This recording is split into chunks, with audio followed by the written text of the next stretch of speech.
Quiero un cordial saludo a todos nuestros docentes del Departamento de Nariño que se conectan a esta hora con nosotros. Les damos la cordial bienvenida a esta asamblea sindical e informativa y pedagógica, todo en solidaridad con nuestros hermanos del Catatumbo. Este es un llamado desde el Sindicato del Magisterio de Nariño, Semana, a que nos abracemos y seamos más solidarios y empáticos en cuanto a lo que está pasando en materia política, en materia de derechos humanos, para que nosotros, desde aquí, desde la escuela, que la escuela debe ser un territorio de paz, sigamos construyendo ese país posible. Iniciamos con esta frase: la solidaridad es la ternura de los pueblos, de la poeta Gioconda Belli, nicaragüense.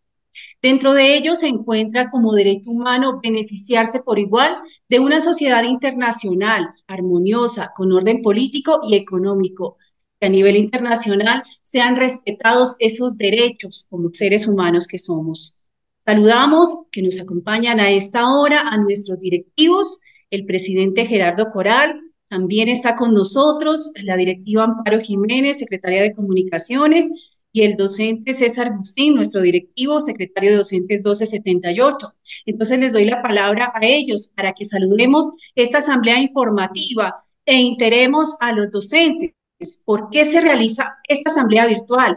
¿Por qué no atendimos el llamado a la movilización y que sea a viva voz de nuestros directivos para que en esta asamblea se escuchen esas diversas voces que van a hacer posible que Colombia sea un territorio de paz? Profes, bienvenidos. Saludamos en primer lugar a la profesora Amparo Jiménez, secretaria de Comunicaciones.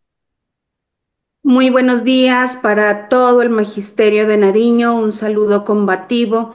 Nos reunimos en esta oportunidad porque hemos constituido este espacio de reflexión, de análisis sobre el contexto que está afectando a nuestra comunidad del Catatumbo en Colombia. Hay una comunidad educativa también con los profes, los estudiantes y padres de familia que en un momento de crisis requieren justamente nuestro apoyo y la reflexión desde todos los puntos del departamento de Nariño para pensar en el qué hacer como maestros y como pedagogos para aportar a la construcción de la paz. Sí, muy buenos días. Un saludo también para nuestros maestros, maestras del Departamento de Nariño, nuestros directivos, para nuestra secretaria de Comunicaciones, Amparo Jiménez, para todo el equipo de comunicaciones, el ingeniero César Melo, María Salazar, quienes nos acompañan esta mañana, para los panelistas expertos, invitados con quienes abordaremos temas de suma importancia que deben ser apropiados por el magisterio a nivel de Colombia. Es muy importante abordar temas que se vienen dando en la coyuntura actual, tanto en América como también en nuestro país y a nivel regional. Por tal motivo, pues hemos extendido la invitación aquí a grandes expertos que nos hablarán al respecto. Queremos dar la cordial bienvenida a nuestro presidente del Sindicato del Magisterio de Nariño, al profesor Livio Gerardo Coral. Muy buenos días, profe Gerardo. Sí, buenos días a los invitados especiales a este foro pedagógico informativo, a los compañeros Amparo Jiménez, a usted César.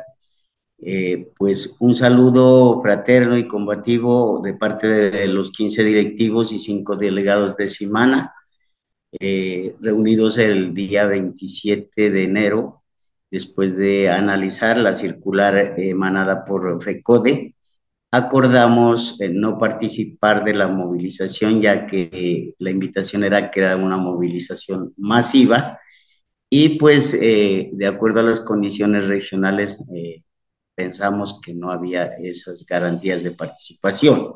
Sabemos que los maestros están atentos a este año de coyuntura política, a salir a las calles a respaldar el gobierno que elegimos, el gobierno de Petro y del cambio. Es por eso que hoy se ha invitado a expertos en política nacional, internacional y regional para que hagan una lectura de los contextos que se vienen presentando en la actualidad. En el contexto internacional, la pretensión de Estados Unidos en intervenir a Colombia, el maltrato que dieron a colombianos que deportaron.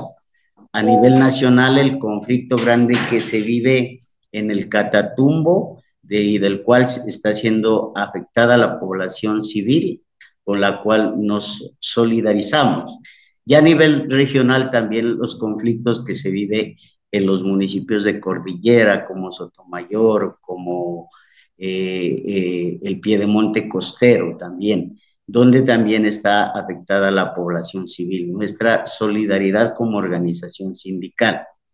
Este espacio dialógico es para que los docentes de base aporten a ese análisis y saquen unas conclusiones que deben ser enviadas al correo institucional de Simana, liderado por la compañera Gloria, insumo que servirá para la construcción del plan de desarrollo 2025-2026 y los planes de acción de cada subdirectiva para establecer estrategias de movilización, de apoyo a todo nuestro gobierno y ojalá que en el 2026 volvamos a tener un gobierno alternativo que genere cambio en beneficio de las clases menos favorecidas de nuestro país. Un saludo fraterno y que esta jornada sea productiva y de beneficio para toda la comunidad educativa de nuestro departamento de Nariño. Muchas gracias, profesor Livio Gerardo Corral, por su intervención. Bueno, en respuesta a la circular 03, tal como lo han expresado los compañeros que me han antecedido, que invita a solidarizarse con la población del Catatumbo ante los hechos de violencia presentados, pues atentando contra la vida de los líderes sociales desmovilizados contra la población civil y que ha generado un masivo desplazamiento, afectando el mismo derecho a la educación, ya que no existen condiciones para un retorno seguro a la escuela. Simana pues expresa el rechazo a estas acciones cometidas por los grupos al margen de la ley e insta a que estos grupos se dispongan al diálogo con un gobierno que ha dado las garantías para un cese al fuego y pues apostarle al fin del conflicto armado. Pero de igual manera hemos visto la necesidad de dar un análisis al contexto internacional, ya que tenemos a un nuevo presidente en los Estados Unidos, un neofascista con un tinte dictatorial, que ha anunciado este lunes el despido de fiscales y empleados que colaboraron en las dos investigaciones judiciales contra él. Ha adelantado medidas drásticas sobre la migración con la deportación de migrantes y la suspensión de trámites de solicitud de los migrantes, la cancelación de la ciudadanía para nacidos en Estados Unidos, la retirada de Estados Unidos de la Organización Mundial de la Salud, el retiro del Acuerdo Climático de París con políticas de extracción masiva de petróleo que va a adelantar este presidente, y el incremento de aranceles para los vehículos eléctricos. Bueno, todas estas medidas que vienen afectando, ¿no es cierto?, el contexto latinoamericano. Y para abordar este tema en profundidad, pues tenemos aquí como invitado especial a un gran conocedor de esta temática, a nuestro presidente de la Central Unitaria de Trabajadores, el ingeniero químico de la Universidad Nacional, Fabio Arias Giraldo. Él es representante de los trabajadores ante la OIT, CSI, CSA. Y pues le damos la cordial bienvenida. Gracias por estar compartiendo con nosotros, mi estimado compañero Fabio. Cordial saludo aquí a los compañeros de panel, a Fran y a Javier, y cordial saludo a todos los miembros de la Junta Directiva, pero especialmente a todos los maestros y las maestras del Departamento de Nariño que puedan estar accediendo a este conversatorio, y a todos los afiliados, obviamente, de Simana. Yo quiero dejar solamente reflexiones sobre los aspectos centrales que, a mi manera de ver, son los que determinan la situación política internacional hoy, política y económica hoy en el planeta. Lo primero es decir que estamos en un mundo multipolar. El hegemonismo que tuvimos de Estados Unidos, especialmente después de la caída de la Unión Soviética, desde hace aproximadamente unos 12 años ya tiene competidor muy fuerte a nivel internacional. que es la República Popular China. Y obviamente que en este mundo multipolar lo que hay es un declive de la situación económica y política de los Estados Unidos. Y en sentido contrario, pues un ascenso de la República Popular China también en términos económicos y políticos. Y eso es lo que hoy se está consolidando en el planeta. Las guerras que hoy están en pleno desarrollo, de las cuales nos acordamos siempre de Rusia-Ucrania y la del genocidio, esa no es una guerra, es un genocidio, pero que está complementado con una serie de guerras menores que desarrolla Israel en el Medio Oriente como punta de lanza de los Estados Unidos y el genocidio en Gaza. Repito, la guerra Ucrania-Rusia es una expresión del querer de los Estados Unidos por mantener a ultranza, a toda costa, el poder hegemónico que tenía antes, pero que obviamente hoy ya no lo tiene. Y repito, eso sigue en declive frente a la situación política hoy. Y se están obviamente alrededor de esos dos poderes que intentan obviamente disputarse el planeta entero en términos económicos y políticos, pues se juntan sectores de uno y otro bando. Europa está en el ámbito de los Estados Unidos, la OTAN es su espectro político-militar, América Latina está dentro del espectro de Estados Unidos, es su patio trasero, así lo ha siempre considerado. Y obviamente que al lado de China pues están Rusia, y digamos que el componente económico es lo que se ha denominado los BRICS, es decir, esa alianza económica de Brasil, India, China, Rusia, Sudáfrica, entre otros, y que cada vez ha venido creciendo en el terreno internacional para, ahí sí como se dice, anteponerle un poder también al que tiene Estados Unidos, que desde el punto de vista económico, pues son los organismos multilaterales del Fondo Monetario Internacional, el Banco Mundial, y que alrededor de eso también está la OCDE. Esos dos poderíos representan, digamos, la situación política más específica y concreta de lo que hoy es la situación internacional. Un mundo multipolar. El hegemonismo de los Estados Unidos viene decreciendo. Y bueno, eso significa entonces que uno y otro pues hacen y realizan tanto su expansión económica y política y, no es, y más o menos los detalles que mencioné es lo que va arreglando a cada bando. Pero hay que decir también un componente clave en esta discusión.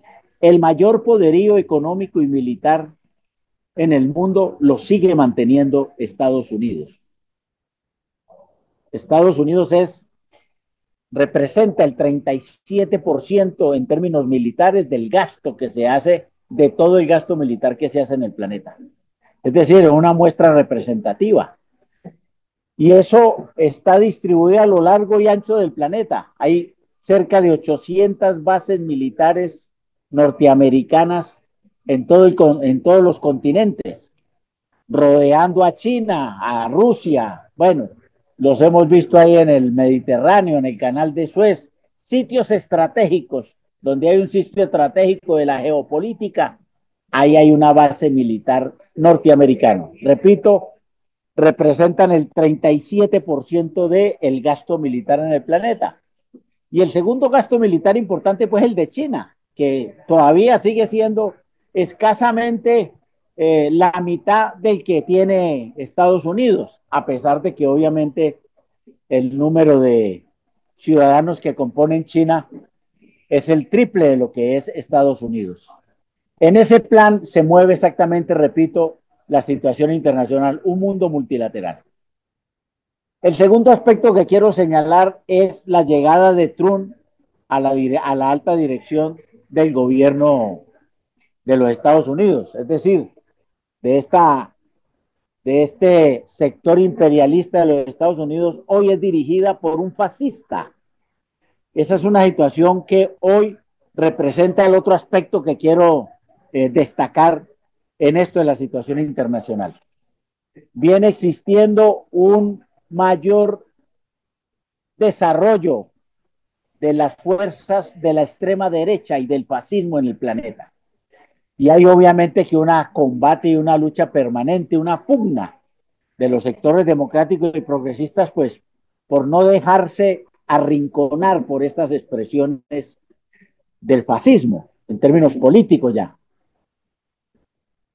Y llega entonces al gobierno de Estados Unidos una persona todavía mucho más veleidoso que evidentemente lo que pudo haber representado Biden en términos de las guerras, y que evidentemente aspira, como bien lo dicen todos sus mensajes, a que América vuelva a ser lo que era antes, es decir, el gran imperio y la gran hegemonía. Obviamente eso no basta con decirlo, pero para poder llevarlo a cabo de alguna manera, entonces viene recurriendo a las formas más opresoras, de mayor calado en la antidemocracia, obviamente en el terreno del fascismo. Su discurso de posesión muy reciente, el 20 de enero, ya le contó al planeta sus pretensiones expansionistas. Habló en el discurso, ya había hablado en otras oportunidades de otras cuestiones, pero en el discurso habló del cambio del nombre del Golfo de México por el Golfo de América, y habló inmediatamente de la necesidad de que Estados Unidos va a retomarse el canal de Panamá. Y con eso pues nos mandan un mensaje a todos los países de América Latina y del Caribe de que este señor viene a expandir su territorio y a expandir obviamente su asentamiento en muestras geopolíticas que le interesan obviamente como la expresión del dominio imperialista que él quiere recuperar según él. En términos económicos, pues va a ser el proteccionismo más grande que hay hoy en el mundo, y está amenazando de que va a imponer aranceles de por lo menos el 25 a todo.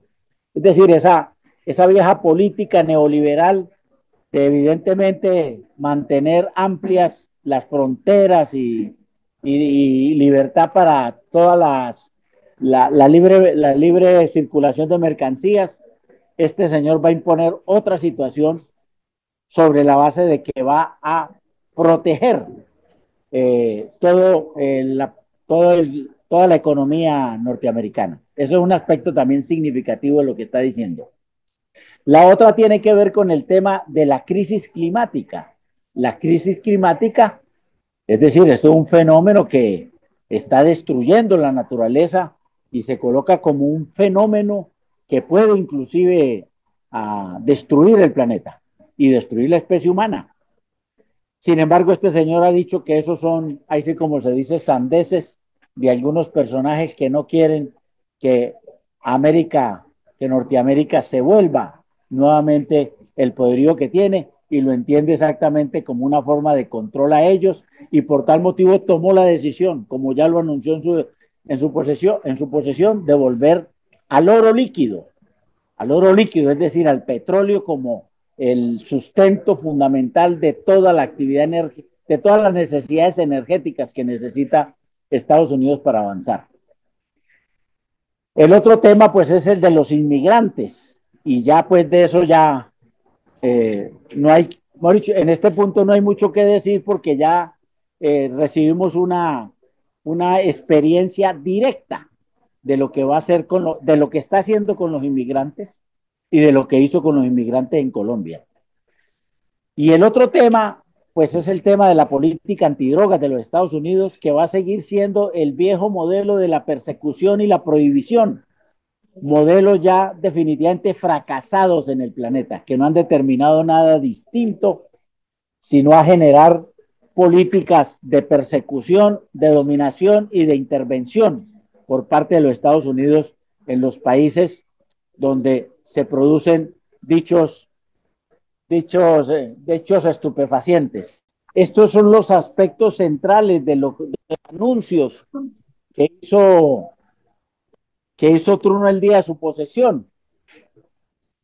Estaba hablando exactamente de la política antidrogas, fracasada por ellos, y declaró al cartel de Sinaloa de México como un cartel ya terrorista, con las implicaciones que tiene para los Estados Unidos señalar a alguien de terrorista, y es inmediatamente proceder inclusive con el intervencionismo directo en estos países, y obviamente que la presidenta de México ya hizo algunos reparos sobre todas esas insinuaciones y anuncios que hizo el presidente Trump.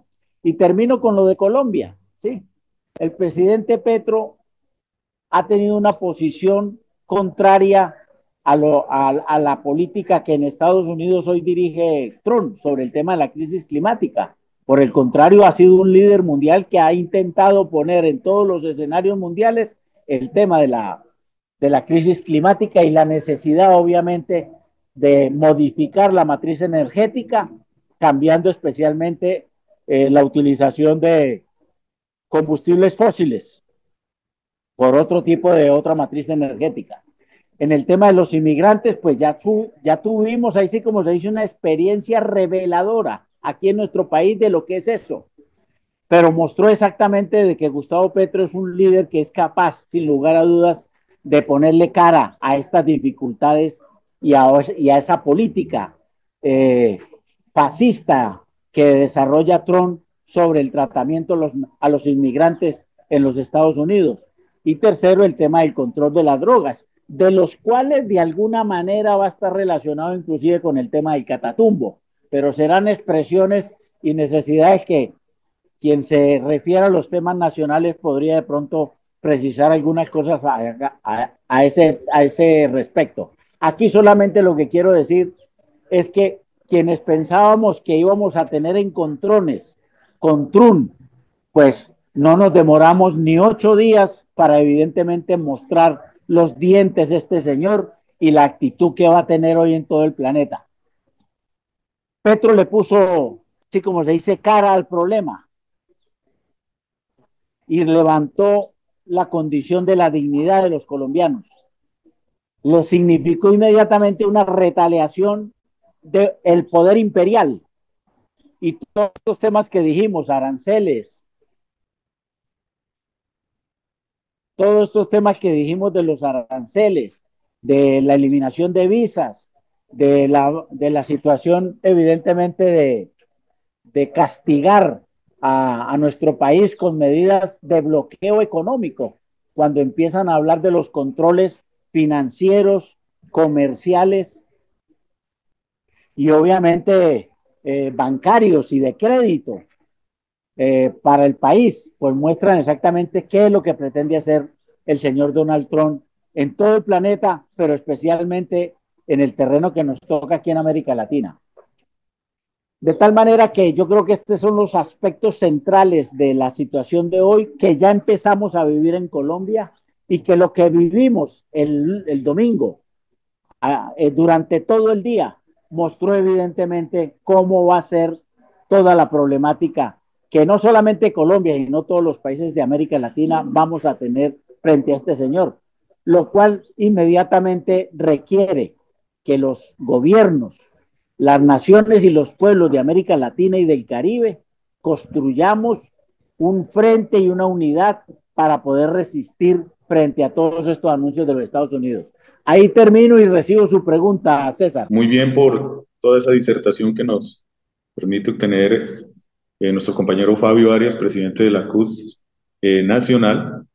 Bueno, nosotros tenemos una inquietud y es, usted ha hablado de algunas posiciones que ha asumido este gobierno del cambio en cabeza del presidente Gustavo Petro, haciendo respetar la dignidad, la soberanía de nuestro país.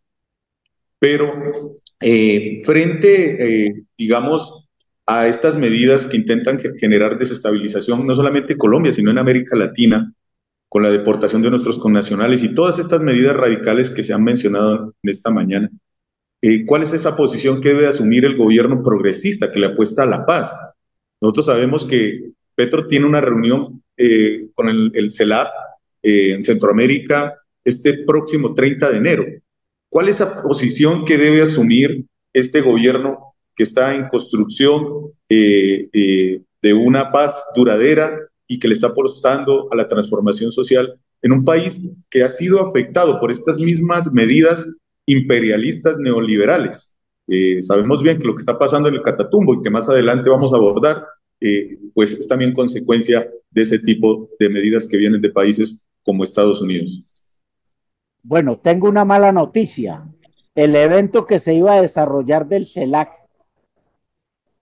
que es la Confederación de Estados Latinoamericanos y Caribeños, una conjunción de todos los gobiernos y naciones de América Latina y el Caribe, que había sido citada para el día de mañana, jueves 30 de enero, ha sido suspendida.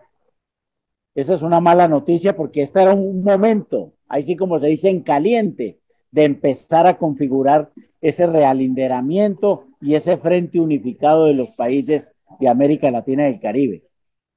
Le tocará al presidente Gustavo Petro, ahora que reciba la presidencia pro tempore del CELAC, ahora en el mes de marzo, para que él empiece a desarrollar con su liderazgo, a ver si logra configurar esta situación que hoy se va requiriendo más que nunca. Siempre será muy importante y siempre será significativo, y los tiempos siempre determinan que lo debemos de haber hecho hace mucho tiempo. Lo hicimos bien en la lucha contra el ALCA. En esa oportunidad hubo una conjunción de todos estos países y todos estos gobiernos, en el cual logramos derrotar con las movilizaciones de los pueblos y de las naciones a ese proyecto imperialista de Estados Unidos en aquella época, empezando el siglo XXI, y logramos hacerlo. Entonces, para esta situación de Trump también necesitamos realizar y configurar esa unidad latinoamericana y caribeña. Repito, la buena noticia es que el presidente pro tempore del CELAC ahora en marzo será el presidente Gustavo Petro, y podrá él tener iniciativas con respecto a esta situación. Y lo digo con toda la precisión que esto requiere. Esa unidad hoy más que nunca la requiere, porque si no, toda esta posición imperialista de los Estados Unidos, dirigida y orientada por el fascismo en cabeza del señor Trump, nos puede causar daños, ahí sí como se dice, severos a la soberanía y a la autodeterminación de nuestras naciones. Bien difíciles, que ya la tenemos. En algunos puntos somos colonias de ellos, sin lugar a dudas. Este es el patio trasero de los Estados Unidos. Pero si no hacemos esta unidad ahora, la situación puede ser mucho más dura. Y termino reiterando, obviamente, lo que decimos los demócratas y los progresistas de Colombia. Tener al gobierno de Gustavo Petro es una oportunidad para avanzar en los procesos de paz, especialmente con los actores de las guerrillas, y poder consolidar evidentemente avances en aclimatar, como se dice, la paz y la vida. Desafortunadamente no parecen entenderlos las fuerzas que en este terreno se mueven, y está pues el tema hoy del Catatumbo, que ha ocasionado una crisis humanitaria. A pesar de todo ello y a pesar de las dificultades, y está muy bien que el presidente Gustavo Petro solamente haya dado una suspensión de las negociaciones, y por tal motivo es la oportunidad entonces de reclamar y reiterar en el abrazo al Catatumbo que haremos en el día de mañana a lo largo y ancho del país, de que nosotros obviamente, y los demócratas y los progresistas, seguiremos reclamando la solución política negociada al conflicto armado como la forma eficaz de poder consolidar estas fuerzas que el cambio y la transformación tanto quieren en Colombia. Muchísimas gracias, César. Cordial saludo a nuestros otros panelistas. Buen día para todas y todos. Muchísimas gracias por esta reflexión que usted nos acaba de presentar a esta hora de la mañana, por supuesto, muy contextualizado todo lo que está pasando a nivel internacional. Creo que este es el momento de aterrizar aquí en nuestro país, donde tenemos un presidente que le ha sacado realmente el pecho y ha hecho sentir que Colombia no es inferior al imperio yanqui, que Colombia tiene la fuerza y que el presidente está al frente para defender a nuestro país. Voy a citar una frase que me pareció realmente muy pertinente de nuestro presidente Gustavo Petro, y dice así: la libertad, la dignidad y los derechos de los pueblos no se pueden quitar en América, ni en ninguna parte del mundo. En Colombia somos constructores de vida, libertad y humanidad. Estas palabras son las que dice nuestro presidente Gustavo Petro y que está al frente para defender la dignidad y la vida de todos nuestros colombianos. Profe Amparito, tenemos otro momento de reflexión con usted. Así es, compañeras y compañeros, ya llegamos al momento de analizar lo que está ocurriendo en Colombia y concretamente qué está pasando en la zona del Catatumbo, porque esta jornada nos lleva a brindar el apoyo a esa comunidad, pero también a realizar un análisis y una reflexión. Desde el 15 de enero hay violentos enfrentamientos entre el Ejército de Liberación Nacional, ELN, y disidencias de las FARC, dejando aproximadamente 80 muertos y más de 30.000 desplazados. Ante esta crisis, el gobierno nacional decretó el estado de conmoción interior en toda esta área que es inmensa, un territorio de más de 4.800 kilómetros cuadrados junto a la frontera venezolana, donde predominan los bosques, las selvas y una amplia variedad climática. Entonces, en términos geográficos, esta es una zona muy estratégica y muy apetecida por los grupos insurgentes e ilegales. Esta zona que permite conectar el norte del país con Venezuela hoy requiere nuestra ayuda, nuestro apoyo, nuestra solidaridad. Pero como no es el único punto del territorio nacional donde existe esta crisis de violencia por múltiples causas, también nos debe llevar a la reflexión de qué estamos haciendo como maestros desde las aulas en estos territorios y cómo nosotros como organización sindical debemos aportar a este análisis, a esta reflexión y a la construcción de otros escenarios que permitan trabajar de acuerdo a esas condiciones. Para realizar esta reflexión, hemos invitado esta mañana al profesor Frank Molano. Él es docente de Ciencias Sociales de la Universidad Distrital y también se desempeña en el doctorado de estudios sociales de la misma universidad. Entonces, bienvenido, profesor Molano. Este es un espacio importante para realizar este análisis y la reflexión de lo que está ocurriendo en el Catatumbo, que hoy está en crisis, pero que tiene años de diferentes aspectos que se vienen conjugando para haber llegado a esta situación crítica en este momento. Bienvenido. Profesor Amparo, muy buenos días, y a los colegas y a las colegas de la Junta Directiva de Simana y al profesorado del hermoso departamento de Nariño, pues un saludo fraternal. Quisiera también en unos minutos compartir algunas reflexiones sobre, si bien está situado en un contexto local, tiene implicaciones nacionales y binacionales la situación actual para el pueblo catatumbeño y para el pueblo colombiano, por supuesto. Diríamos que aquí tenemos una condición de larga duración, como en muchos territorios colombianos y de América Latina, muy ricos en cuanto a sus potencialidades en riqueza natural, en capacidades humanas, pero también, ya lo decía la profesora Amparo, con unas características geográficas y geopolíticas supremamente complejas. Inicio con el significado de la palabra Catatumbo.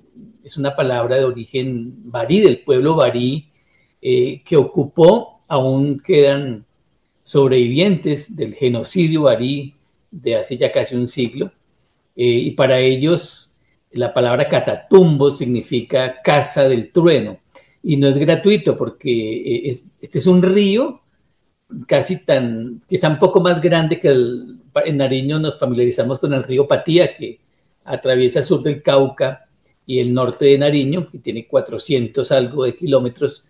El río Catatumbo nace en el norte de Santander y durante 440 kilómetros atraviesa muchos municipios del norte de Santander, Colombia, y luego ingresa al estado de Zulia, en Venezuela, hasta desembocar en el lago de Maracaibo.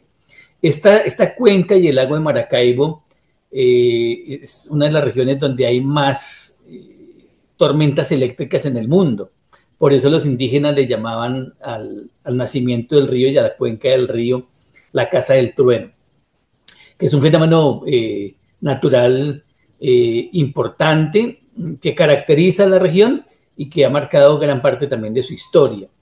Y en el que confluyen condiciones, digamos, de la historia geológica y ambiental con la historia social y política de una región muy compleja. Para decir algunas cosas antes de llegar al presente, como profesor de historia y ciencias sociales, me parece que a veces la mirada histórica es necesaria, ¿no? Catatumbo ingresa a la modernidad capitalista a comienzos del siglo XX, al tiempo que se separa Panamá, a Catatumbo llegan las petroleras norteamericanas y es la primera región de explotación petrolera en Colombia. Y lo ha sido desde entonces, porque comparte con la cuenca que ingresa a Venezuela una de las reservas aún de petróleo más grandes del mundo. Y durante más de 100 años de explotación de petróleo ha habido muchísima riqueza que se la han apropiado primero las empresas norteamericanas y después la corrupción en Colombia. Hoy día el petróleo lo administra Ecopetrol, lo gestiona, lo explora y lo explota Ecopetrol, pero hay una red de corrupción de actores armados, pero también de políticos nacionales y locales que han desangrado las regalías y la riqueza y no han permitido que, como en otras regiones de extracción mineroenergética, la riqueza no llega a la población, ¿no? Entonces, no se trata para nada esta teoría de la maldición de los recursos. No es que porque sea rica en petróleo, el pago que se recibe, que es una teoría burguesa, no, tiene que ver con una debilidad, primero, del tejido institucional, de una presencia del Estado, para hacer, por ejemplo, de la riqueza del petróleo una palanca de mejoramiento de las condiciones, pero durante más de 100 años no ha sido así, sino que la región ha estado con una muy débil presencia social del Estado. En segundo lugar, en la década de los 70, bueno, tendría que decir también que un segundo elemento, junto a la riqueza petrolera, se presenta en la década de 1930 el genocidio del pueblo barí, casi hasta su exterminio. La comunidad barí Motilón, que la conocemos así, habitaba este territorio y las empresas petroleras, pero también colonos que van apropiándose a medida que se van formando los pueblos desde Tibú, La Gabarra, El Tarra, en el norte de Santander, van apropiándose de tierras indígenas y van haciendo un terrible genocidio. Hay un informe del genocidio barí que vale la pena conocer, difundir, porque el pueblo barí aún resiste también, ¿no? Y los profesores que trabajan en los resguardos barí, pues tienen que tener también el respaldo del magisterio colombiano y de la sociedad colombiana con esa historia tan cargada de violencia y de conflicto, ¿no? A la actividad petrolera y al genocidio barí y la colonización de latifundistas, pero también de comunidades campesinas, se suma un proceso lento de deterioro ambiental. Comparte, por ejemplo, con la cuenca del Mira, en Nariño, la cuenca del Patía, en Cauca, Nariño, un gigantesco proceso de deforestación y de daño ambiental casi que irreparables, y también sobre el mismo río, sobre el río Catatumbo, hay una afectación gigantesca, ¿no? Esto se incrementó cuando en la década de los 90 se empieza con un proceso de expansión gigantesco de los cultivos de la hoja de coca con fines de producción de pasta de coca y de exportación. Y ese, es decir, el petróleo y luego la coca y sobre ella actores armados legales e ilegales y políticos del país y de la región clavan sus garras y inician un proceso que no ha terminado por el control del territorio, un territorio de muy difícil acceso, sin carreteras, es un territorio en que los campesinos, las comunidades indígenas han solicitado durante décadas la apertura de vías de comunicación, pero también muy favorable a la presencia de grupos armados. Y al lado de la colonización campesina, de la década del 60, 70, pues van a llegar las insurgencias. Primero el EPL, luego el ELN, luego las FARC, y en la década del 90 ingresa el proyecto paramilitar para controlar las riquezas tanto de la coca, de la hoja de coca para la pasta de coca, como el petróleo. Y se da en los 90 hasta el año 2005 un primer gran ciclo de violencia contra la población, una cantidad de masacres y también de desplazamientos, un gran drama humanitario que todavía tiene secuelas en la experiencia de los habitantes de esta tan maravillosa región, pero que acarrea tantos conflictos no resueltos, ¿no? El genocidio paramilitar va a tener una pausa después del 2005 y va a haber un crecimiento de las insurgencias FARC, EPL y ELN.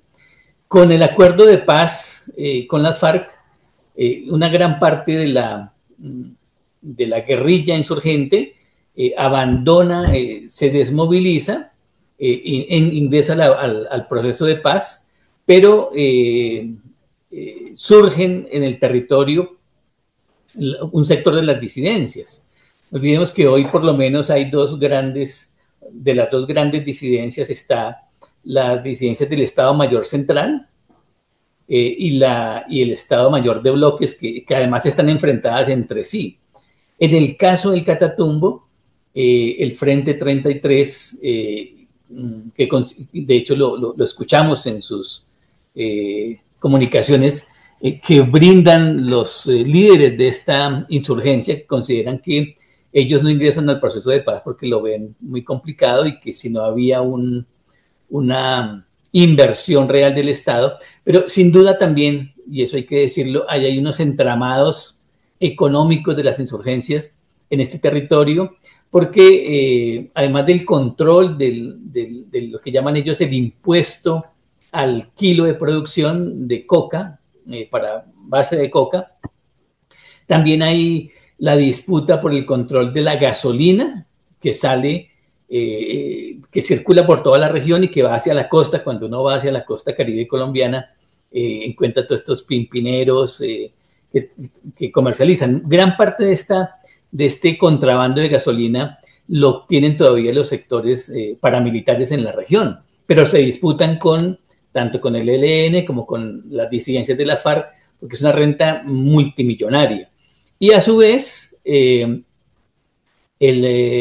ELN ha hecho por ahí pasa el oleoducto Caño Limón Coveñas, que viene de Arauca y va hasta la costa del departamento de Córdoba, y el ELN saca del oleoducto petróleo y tiene sus propias refinerías en esta complicada región y procesa hidrocarburos.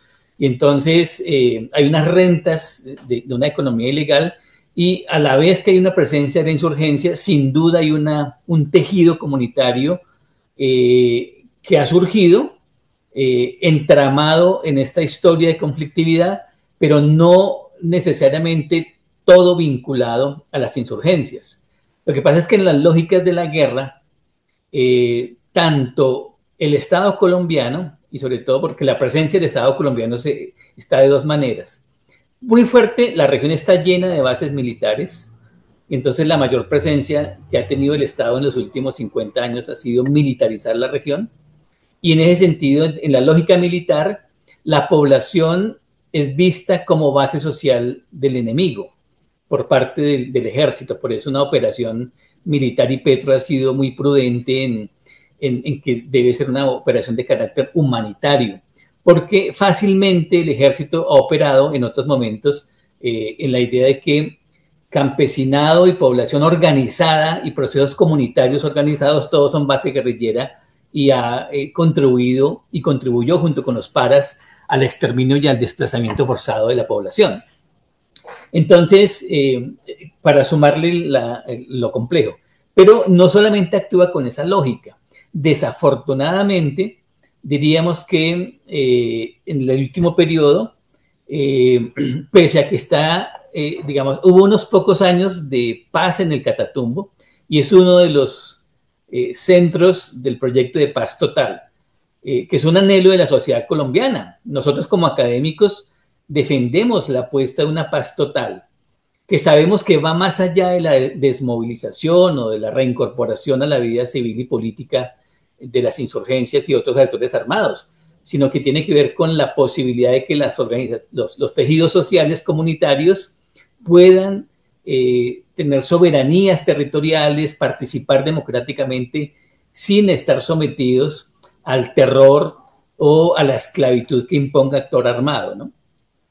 Y el escenario del Catatumbo fue uno de los puntos en los que creímos que iba a florecer la apuesta de paz total, porque se dio, de una parte, la posibilidad del desarrollo, de la implementación de los acuerdos con las FARC y los acuerdos, el inicio de negociaciones con el ELN y con las disidencias de las FARC. No obstante, y eso hay que decirlo, comparto con colegas como el profesor Carlos Medina de la Nacional, como el profesor gestor de paz, otro cosa me va en este momento el nombre, el compañero Carlos también, que fue en los años 70, 80 integrante del ELN, hoy día gestor de paz, y considera que los compañeros del ELN han optado por un control territorial, un fortalecimiento territorial, tanto en Arauca como en Catatumbo, con una lógica militar que llamamos o que llaman los analistas de limpieza territorial. Y en Arauca tuvimos entre el año 2021 y 2023 una guerra terrible entre el ELN y las disidencias de las FARC por el control del territorio y de las riquezas que estas economías generan, ¿no? Y el ELN ha considerado que debe ser muy fuerte para un proceso de paz, en su lógica, una lógica fundamentalmente militar, en que su política es muy fuerte, consolidado territorialmente, sin contradictores políticos, militares en el territorio, en los territorios donde es fuerte, y también implementa una política de limpieza que ha implicado, en el caso de Arauca, y particularmente lo vemos en el Catatumbo, asumir que población civil y reincorporados de las FARC son base social de las disidencias, y en ese sentido estamos en una crisis humanitaria muy profunda en el Catatumbo, generada por el conflicto entre disidencias, es decir, el Frente 33 y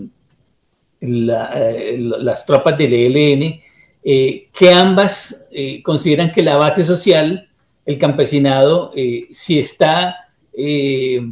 si por ejemplo, y pasa eso en las lógicas militares, si un campesino le da agua a un soldado del ejército colombiano o le vende una gallina a una de las guerrillas, es considerado que es auxiliador. Y la población civil y sobre todo el débil tejido social, porque decía que las dos formas de presencia del Estado son la militarización, tropas, y en segundo lugar la escuela colombiana, la escuela pública que está diseminada a lo largo del territorio. Pero la escuela no puede funcionar Cuando se presenta esta emergencia, los maestros manifiestan que deben retirarse porque no hay condiciones ni para los niños llegar a las escuelas, muchas de las cuales han sido usadas como campamento militar, pero también los niños han sido usados como botín, niños y adolescentes, como botín y posibles candidatos a reclutarlos para las tropas de los grupos armados, ¿no? Claro, hay presencia también de paramilitares, pero el mayor control en la región lo tiene el ELN y las disidencias. Y esto se complica mucho, entre otras cosas, por la suspensión, no ruptura, sino suspensión de diálogos con el ELN. Hoy tenemos una situación en la que están suspendidos los diálogos. El gobierno Petro en los últimos días ha llamado a Oti Patiño para que busque nuevos mecanismos de restablecer diálogos con el ELN, y eso es importante, porque ¿qué ocurre? Mientras ese conflicto estalla en el Catatumbo, la extrema derecha, tanto del país como internacional, no solamente el centro, pero principalmente el Centro Democrático, Partido Conservador, el ala derechista del Partido Liberal, la extrema derecha del Partido Liberal, el gobierno de Estados Unidos, los gobiernos de América Latina consideran que en Colombia un gobierno de izquierda le va a abrir el camino a la expansión del conflicto, y entonces ven muy positivo que una crisis del Catatumbo sea el detonante para que haya una profundización de los conflictos del gobierno Petro y su deterioro institucional. En ese sentido, es cierto lo que muchos analistas plantean, que como sociedad civil, como organizaciones sociales, nosotros tenemos que exigirle a la insurgencia, al ELN, que retorne a la mesa de diálogos, que haya un compromiso del respeto a los derechos de la población civil, a esa necesaria distinción humanitaria de que una cosa es el combatiente armado y otra cosa es la población civil, porque cuando se borra esa distinción, se posibilita el asunto de asumir que es objetivo militar la población civil, niños, adolescentes, mujeres, hombres, profesores, comerciantes. Y entonces en el caso del Catatumbo, si esa situación que ya está mostrando visos de ampliación, porque lo que está irradiando tiene un efecto dominó, y entonces lo que estamos viendo es que en otras regiones del país, por ejemplo en el Guaviare, se está empezando a dar un nuevo conflicto, ya hay una alerta humanitaria entre dos bloques de las disidencias de la FARC por el control del territorio, con la misma lógica de lo que ocurre en el Catatumbo. Asumir que la población organizada, que las juntas de acción comunal, que los procesos culturales juveniles, que las asociaciones de mujeres, todas son simplemente correas de transmisión de una u otra insurgencia. Y ahí los afectados son la población civil, sin duda, sin lugar a dudas. Y en ese sentido, lo que está peleando un sector de la derecha es que el gobierno Petro mande tropas o active las tropas del Ejército Nacional de inteligencia y entre a arrasar también a la insurgencia, en donde es muy difícil establecer quién es la insurgencia, cuál es su base social, pero cuál es la base social autónoma o que ha tenido que convivir con actores armados. De ahí la importancia estratégica de exigirle a las insurgencias el cese de las acciones armadas contra la población civil y el respeto al derecho internacional humanitario, a frenar, porque esto puede ser catalogado como crímenes de lesa humanidad, en tanto han cometido asesinatos de menores y de gente indefensa. Y hay que exigirles que retornen a la mesa y que este asunto sea tratado en los diálogos, y los excesos y errores cometidos y las responsabilidades sean asumidas políticamente. Porque mientras la lógica militar sea la que gobierne el Catatumbo, es muy fácil echarle la culpa de unos a otros, y aquí tienen que asumir responsabilidades. Nuestra postura como académicos no es para nada llamar a una guerra, a incrementar la guerra en el Catatumbo. Estamos de acuerdo con la postura del gobierno Petro de que hay que defender el proceso de paz y y esto requiere un acompañamiento de la sociedad civil, del magisterio colombiano, de los trabajadores colombianos, cerrar filas en torno a una exigencia nacional a la insurgencia de que ponga fin a los ataques a la población, de que retorne a las mesas de diálogo y que exploremos conjuntamente alternativas. Claro, para el caso del Catatumbo, ponerle fin al drama humanitario, que es muy complejo, casi 50.000 personas desplazadas hacia Cúcuta, pero mayoritariamente hacia Venezuela, descomposición del tejido social y comunitario, y eso hay que ponerle, hay que organizar, que permite que la gente reorganice las comunidades, su vida, pero a la vez que se permita que la acción del Estado pueda cumplir los acuerdos de paz que se firmaron en el 2016. ¿Y esto qué implica? Proyectos de inversión, vías, fortalecimiento del sistema de salud, educativo, pero eso no se puede hacer mientras los actores armados persistan en la lógica militar. Aquí nuestro compromiso cívico y ciudadano y en defensa de los derechos del pueblo tiene que ser con claridad decirle no a la guerra, apoyar el proceso, la exigencia de los actores armados de que retornen al proceso de paz.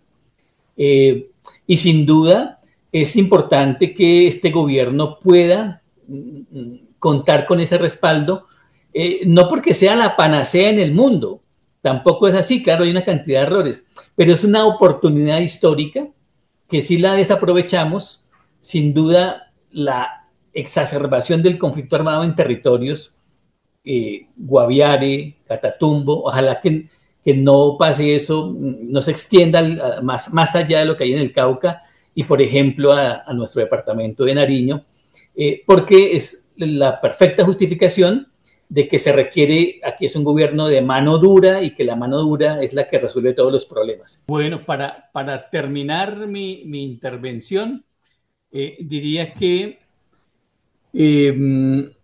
claro, hay que extender y hacer llegar la solidaridad también material y ética y política al pueblo catatumbeño, al magisterio de la región, pero también aprender de sus experiencias porque son comunidades educativas que han resistido, han aprendido a resistir y a cumplir el derecho a la educación para la población de la región. Y hay experiencias muy valiosas de maestras y maestros en resistencia frente a la guerra, que además de defender el derecho a la vida y los derechos humanos en su conjunto y la exigencia de derechos económicos, sociales, culturales y políticos, también han incluido la defensa del territorio y los derechos ambientales y el derecho a la vida para también otros actores no humanos, el medio ambiente, sus animales, la defensa del río Catatumbo. Creo que son experiencias muy valiosas que hay que acompañar, de las cuales hay que aprender. Muchísimas gracias, colegas de Semana, por la invitación. Un abrazo y esperamos que la jornada sea de utilidad para el Magisterio de Nariño. Muchas gracias, profesor Molano. Son varios los elementos que se conjugan para comprender este momento de crisis que vive el Catatumbo. Y desafortunadamente no es el único punto de la geografía en Colombia. Existen otras zonas de nuestro país donde también se vive el conflicto.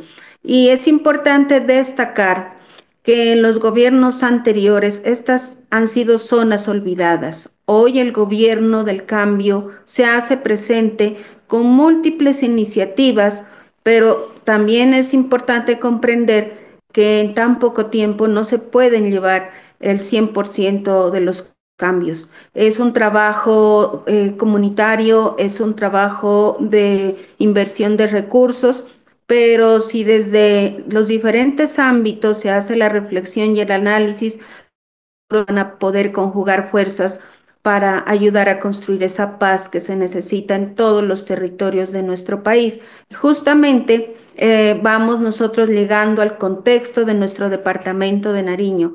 Desafortunadamente, en unas zonas importantes, pero con unas características históricas y geográficas también complejas, se vive el conflicto. Por eso en esta mañana hemos invitado al profesor Javier Dorado, un maestro y reconocido defensor de derechos humanos, para que nos ayude a comprender mejor cuál es ese contexto de la violencia política y de otros factores que han llevado a este momento también de crisis en nuestro departamento de Nariño. Bienvenido, profesor Javier Dorado. Muchas gracias, profe Amparo, un cordial saludo. Saludar y felicitar a Fabio Arias, a el profe Frank Molano, con quien he pasado ya un par de décadas, pues tuvimos intercambios de opiniones y creo que, por qué no decir, trabajo en conjunto alrededor del departamento de Nariño. De la misma manera, saludar fraternalmente a la Junta Directiva de Simana, su presidente, y agradecer la invitación de la profe Amparo y el profe César, pues que me han convocado a este conversatorio sobre el contexto internacional y el contexto nacional. Pero fundamentalmente quiero enviar un abrazo solidario y fraterno a todos los maestros y maestras del departamento de Nariño.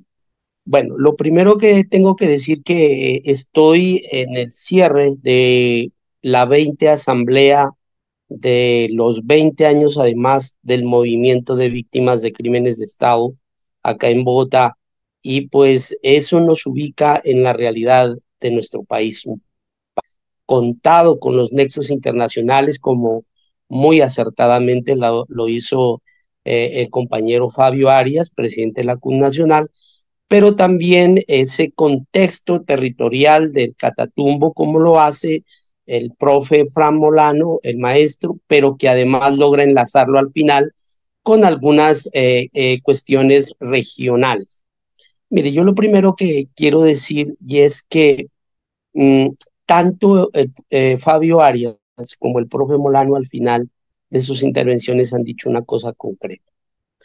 Uno, el movimiento sindical es víctima del conflicto armado en el país, pero además Fabio, y creo que también ha reiterado el maestro Farán, es que nosotros debemos promover siempre la salida política y negociada al conflicto. Sí, hay que exigirle a los actores armados, entre los cuales está el Estado colombiano, para que se sienten, para que regresen a la mesa. Yo iría un poquito más allá. No nos quedemos con el cese bilateral al fuego. Vamos al cese multilateral de hostilidades, que es donde realmente las comunidades serían exentas de esas vicisitudes del conflicto, de la guerra, y que se expresan en tantas violaciones a los derechos humanos y violaciones al derecho internacional humanitario. Ya entrando en el terreno del territorio, el suroccidente colombiano es uno de los puntos álgidos del conflicto a nivel del país. En muchos ítems supera la dinámica inclusive hoy del Catatumbo, como la del Cauca, y se pone de primero en muchos ítems.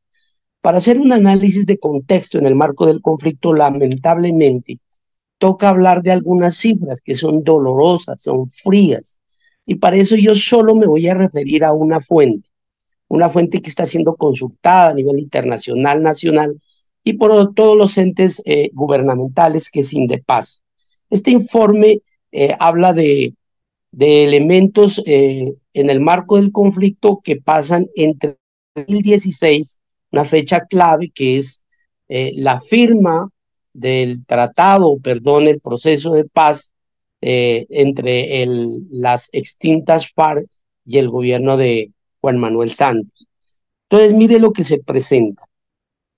En el departamento de Nariño en esa época, hasta la fecha, han ocurrido 30 masacres, imagínense, 30 masacres afectando 118 víctimas.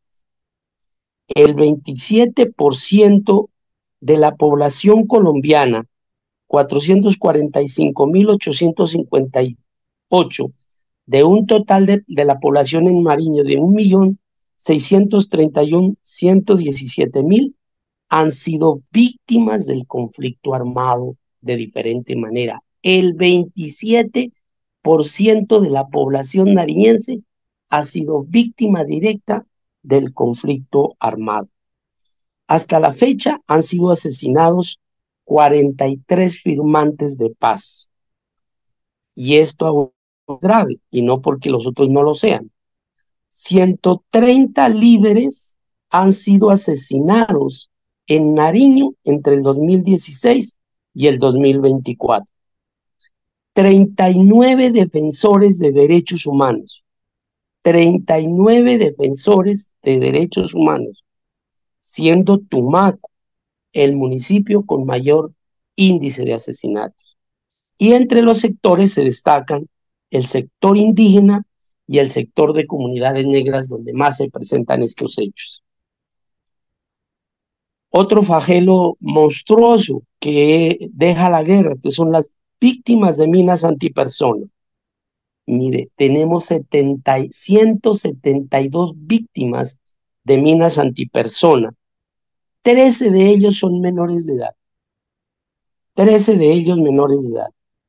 15 son mujeres y 18 de estas víctimas han resultado como víctimas fatales, es decir, pasan al terreno de las personas asesinadas. Existen 266 procesos de desplazamiento forzado hasta el 2023, que denota pues más de 20.000 personas a lo largo y ancho, fundamentalmente en las zonas de la cordillera, en las zonas de la costa pacífica, y hasta hace un año, diría yo, a finales del año 2023, en la zona del occidente colombiano. Y en el tema de las mujeres, tenemos que mencionar con datos de ONU Mujeres y algunos datos extraídos de la Gobernación de Nariño, existen 17 casos solo en el 2024 de lo que se podría denominar feminicidios. 4 casos ya ampliamente reconocidos por los entes de investigación, 3 casos en proceso de reconocimiento, pero hay 10 casos que se pueden enmarcar del concepto de que fundamentalmente las organizaciones feministas y de mujeres llaman el feminicidio. Ese es el contexto de lo que pasa en el departamento de Nariño. ¿Quiénes actúan en el departamento de Nariño además de las fuerzas militares? Miren, hay 4 estructuras de la segunda Marquetalia. Hay 3 estructuras del Estado Mayor Central. Hay 4 estructuras del Ejército de Liberación Nacional, sin contar con el Frente Comuneros del Sur, que como todos saben, está en proceso de desmovilización, se separó del Ejército de Liberación Nacional y está desarrollando un proceso de negociación autónoma, sobre la cual yo quiero mencionar pues que hay una gran expectativa y una gran esperanza de las comunidades de Sotomayor, La Llanada, Samaniego, Providencia, Guachavés, ¿sí? Para que este proceso llegue a su fin, pero también hay algunas angustias. Por ejemplo, la presencia de otros grupos armados, ¿sí? Y temas como el marco de las legalizaciones de títulos mineros, sobre todo en el tema que tiene que ver con el daño ambiental, para mencionar algunos hechos. Hay que destacar aquí un grupo paramilitar que se ha alojado en el departamento de Nariño en los últimos 2 años, que es las Autodefensas Unidas de Nariño, sobre la cual pues las organizaciones habíamos solicitando de los gobiernos pues llamar la atención sobre la presencia, pero hubo la necesidad de que un periódico digital, por llamarlo de alguna manera, que se denomina La Vorágine, es de fácil investigación, simplemente en el motor de búsqueda de su, de su deseo, ingresan, le colocan La Vorágine, es un periódico digital que tiene dos documentos importantes en el marco del conflicto y que tienen que ver con el departamento de Nariño. Hay dos grupos internacionales de crimen organizado internacional, como es el Tren de Aragua y el Clan del Golfo, y existen unos panfletos, porque no se conoce de estructuras físicamente presenciales, alrededor de las autodefensas gaitanistas de Colombia y las autodefensas gaitanistas de Colombia y las Águilas Negras. Ese es el contexto sobre lo que está pasando en el departamento de Nariño.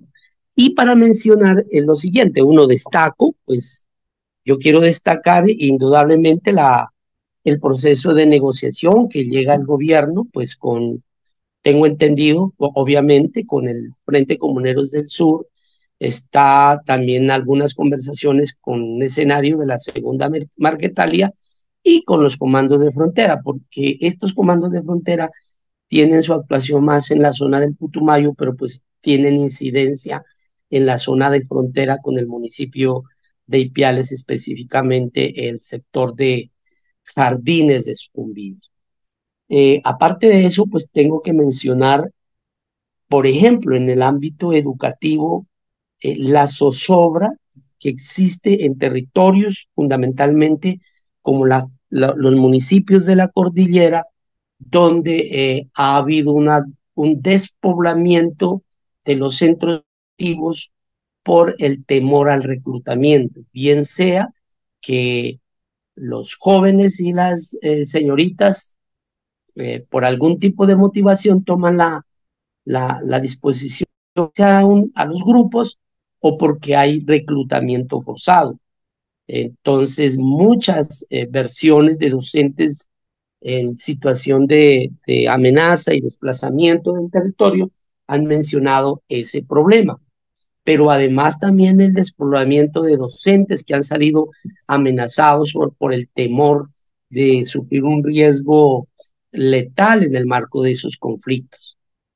Hay una estructura que se denomina el Frente 30 de las antiguas FARC, que está bajando de la bota caucana, y por el otro lado pues está la presencia del ejército, quien tiene que garantizar eh, el control territorial desde el punto de vista constitucional y legal, pero también proteger pues esos procesos de negociación que tanto el gobierno nacional como el gobierno departamental vienen adelantando. Está ese problema de comentarios pues de que en algunos centros educativos a pocos pasos hay talleres de los grupos armados ilegales donde fabrican armamento. Entonces el riesgo es muy latente. El asesinato de líderes sociales, ya está el registro como lo mencionaba, y también pues se presenta el tema de la zozobra. No nos olvidemos, ya creo yo, más de 6 meses, donde después de una gran reunión que hicieran líderes sociales de la cordillera, pidiendo garantías para la vida, para la defensa del territorio, la permanencia en el territorio, la respuesta de una estructura de las disidencias fue colocar en el remolino panamericano un artefacto explosivo contra la estación de policía, pues que dejó pues algunas personas asesinadas. El panorama se registra en torno a esa situación. Y en la otra zona, pues indiscutible, es el tema de las costas pacíficas, los 3 territorios de la costa pacífica terriblemente azotados por el conflicto de la guerra, donde todos estos grupos, por fundamentalmente tener un corredor estratégico que los puede llevar al mar, los puede llevar a la frontera con el Ecuador, el control territorial para la producción y la exportación de productos de uso ilícito, el control territorial para apoderarse de las tierras, el control moral, cultural y jurídico, donde inclusive ejercen ellos la resolución de conflictos por medio de esa justicia de estos grupos al margen de la ley, y además indudablemente pues la disputa del territorio en estos grupos, es como lo vemos por ejemplo ahorita en el Catatumbo, y sobre la cual yo quiero llamar la atención en el siguiente escenario. Es decir, vuelvo a recordar que la escuela debe ser un mensaje permanente de todos los maestros y las maestras en el departamento de Nariño, que es un territorio de paz, es un territorio de vida y es un territorio de futuro, porque ahí están los niños, las niñas, los adolescentes, los jóvenes, las jóvenes, y pues que indudablemente pues es un territorio de futuro y que tenemos que salvaguardar. En segunda medida es un territorio de paz que nos permite pedagogizar en torno a una cultura del respeto por el otro, del respeto y la dignidad profunda por los derechos humanos, del respeto profundo por la diversidad cultural, sexual, social, ¿sí? Y el respeto profundo para la escuela, ya que en sí tanto la infraestructura, el proceso educativo son defendidos de profunda protección en el marco de los convenios del derecho internacional humanitario. Y finalmente decir, a veces la angustia nos hace decir cosas contrarias a nuestra naturaleza. Nosotros somos formadores por naturaleza, nosotros somos personas, somos docentes, promotores de paz, por eso no puedo estar promoviendo y me duele, me da angustia cuando nos dejamos convencer por esos medios hegemónicos de comunicación que piden la tierra arrasada y la guerra continuada para resolver estos conflictos.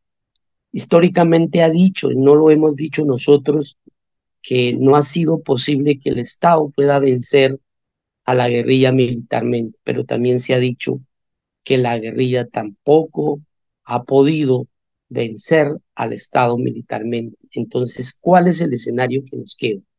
La salida política y negociada al conflicto social y armado.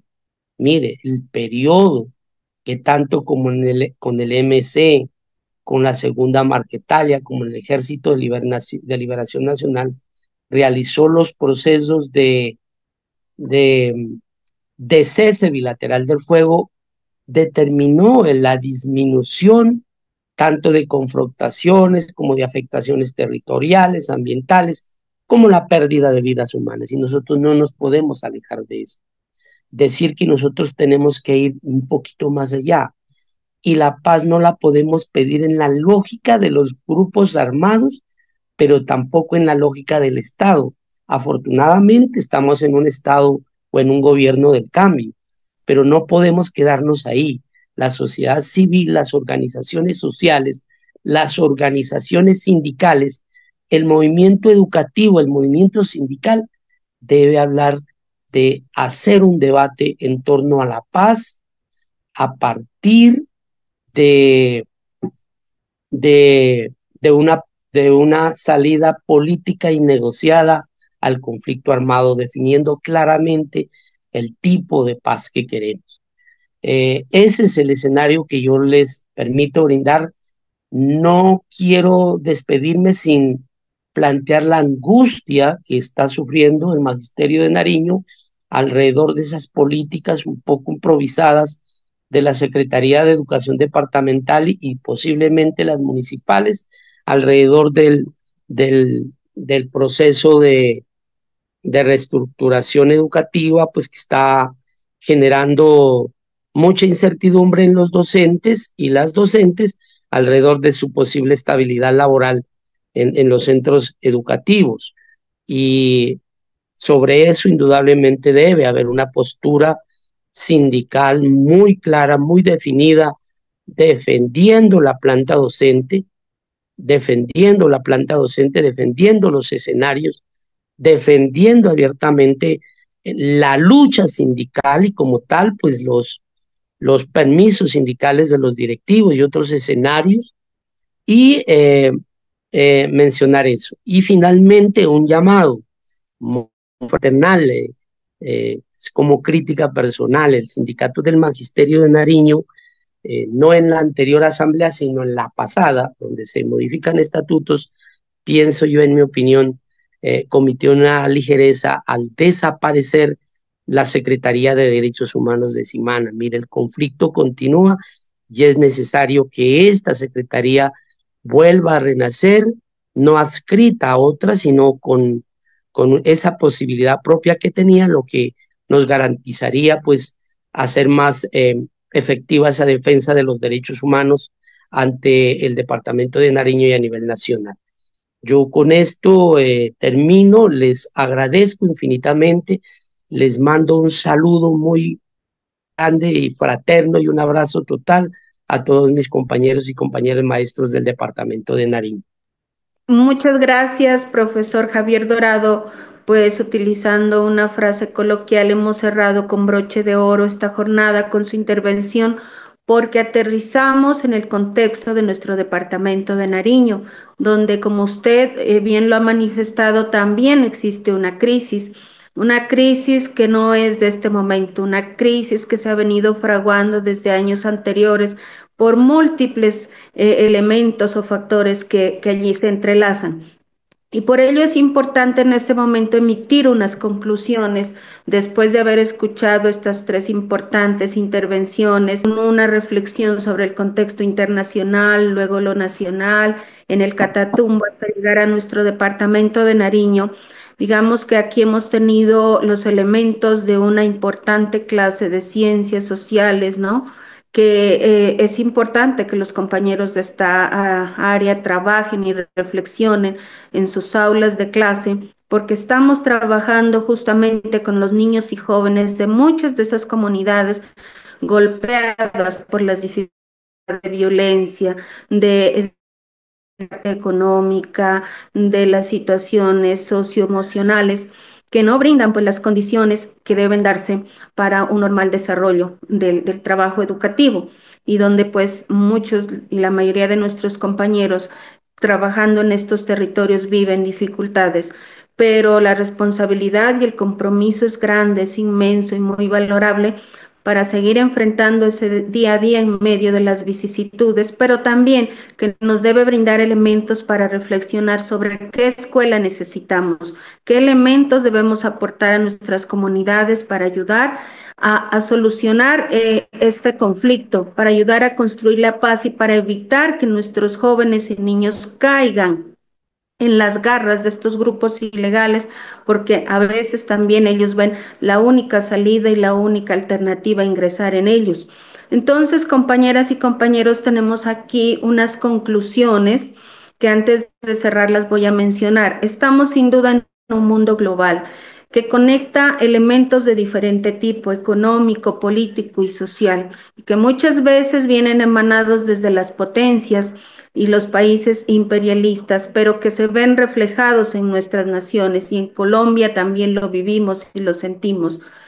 Esos elementos de la naturaleza y esos aspectos de tener recursos, de sectores geográficos importantes para el transporte, pues desafortunadamente también a veces son puntos donde llegan los grupos ilegales, sabemos para qué los utilizan. En el departamento de Nariño ese es uno de las situaciones que vivimos, que las conocemos geográficamente. Por ello es importante reflexionar sobre qué papel estamos realizando desde la escuela para hacer que cada una de las aulas de clase se convierta en un escenario de oportunidades, de esperanza para la población, y donde albergamos a nuestros niños y a nuestros jóvenes. Entonces, compañeras y compañeros, tenemos retos importantes para este año y cuál es el rumbo de nuestras comunidades y defender la soberanía nacional que nos lleva también a defender la vida, la seguridad de todos nuestros compatriotas y conciudadanos y también nuestros recursos económicos que deben ser los que nos permiten distribuirlo y satisfacer nuestras necesidades y vivir bien, y vivir bien.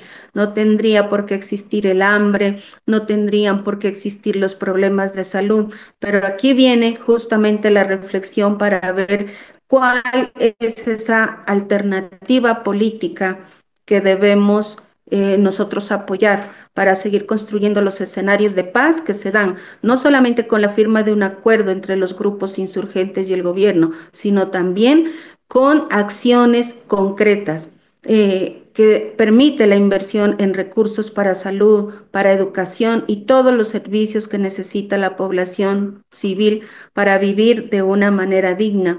Gracias por las intervenciones de los compañeros que participaron en este conversatorio, todas muy valiosas. También nos permite como sindicato y como directivos tener unos elementos valiosos para preparar nuestros planes de acción, cuál es el rumbo que debe tomar nuestra organización sindical y que esta jornada sea muy productiva en cada uno de los municipios, en cada una de las instituciones.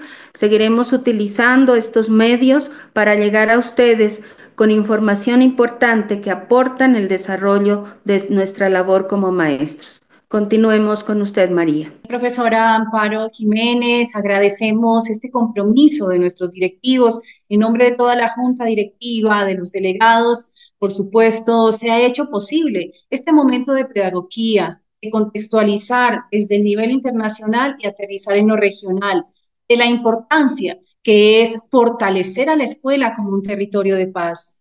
La defensa de una paz total es urgente, pero se necesita que haya compromiso de parte de los actores armados, que no involucre a la población civil. ¿Y quiénes son la población civil? Son niños, niñas, jóvenes, adolescentes, padres y madres de familia, adultos mayores que han sido usados como botín de guerra y son víctimas de un conflicto heredado por décadas.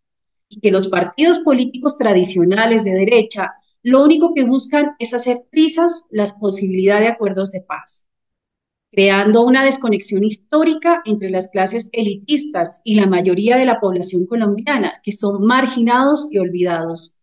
Recomponer el tejido social y humanitario es un deber y un compromiso de todos y todas.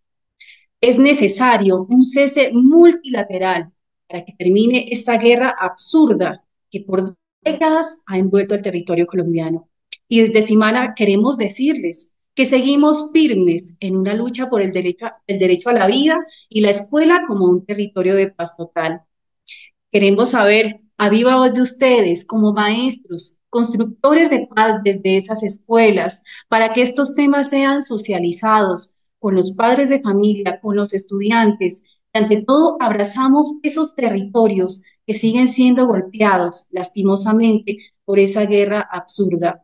Es momento de la empatía, es momento de abrazarnos y hermanarnos como colombianos que somos. Es momento de dar una mirada hacia la construcción de ese tejido social. Y por supuesto, la escuela debe ser el rumbo principal, donde los docentes, conjuntamente con las comunidades educativas, sigamos trabajando por esa construcción de país que tanto anhelamos. Profesor César Agustín, creo que usted también está ahí conectado con nosotros para que hagamos el cierre de este importante encuentro, un momento de reflexión, un momento de llamado para nuestro magisterio del departamento de Nariño y, por qué no decirlo, a nivel nacional.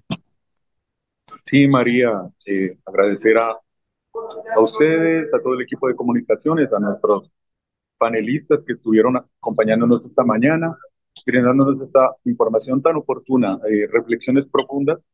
Este es un año político, un año que debemos aprovechar al máximo para generar mayor conciencia social, mayor identidad de clase en nuestro magisterio, formar en lo político a las comunidades en un despertar de conciencia y sentido crítico. Esa es nuestra misión como educadores.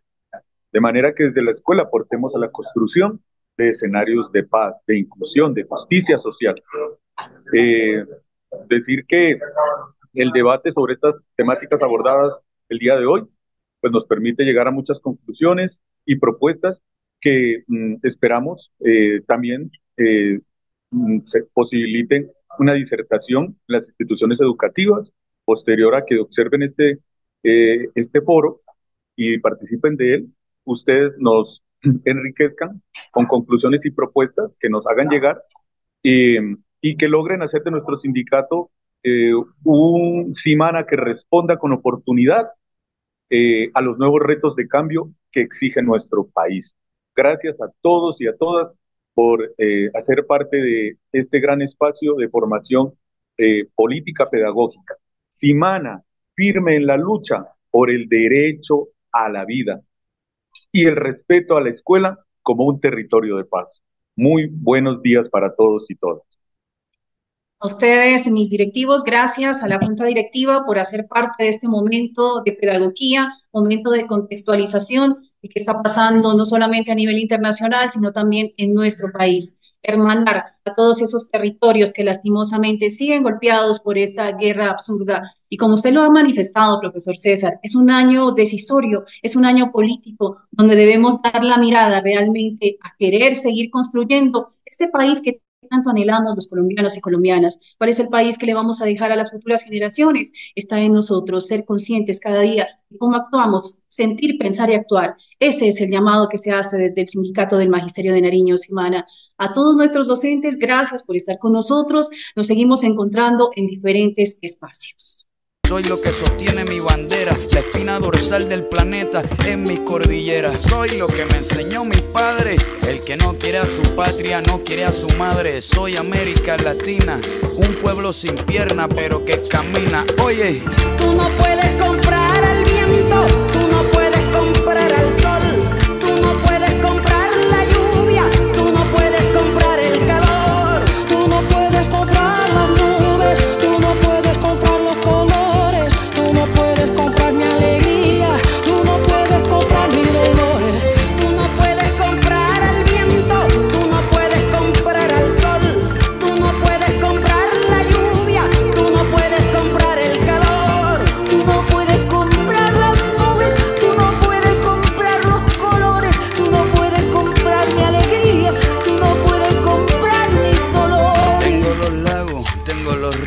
Tengo mis dientes pa' cuando me sonrío, la nieve que maquilla mis montañas. Tengo el sol que me seca y la lluvia que me baña. Un desierto embriagado con peyote, un trago de pulque para cantar con los coyotes. Todo lo que necesito tengo a mis pulmones.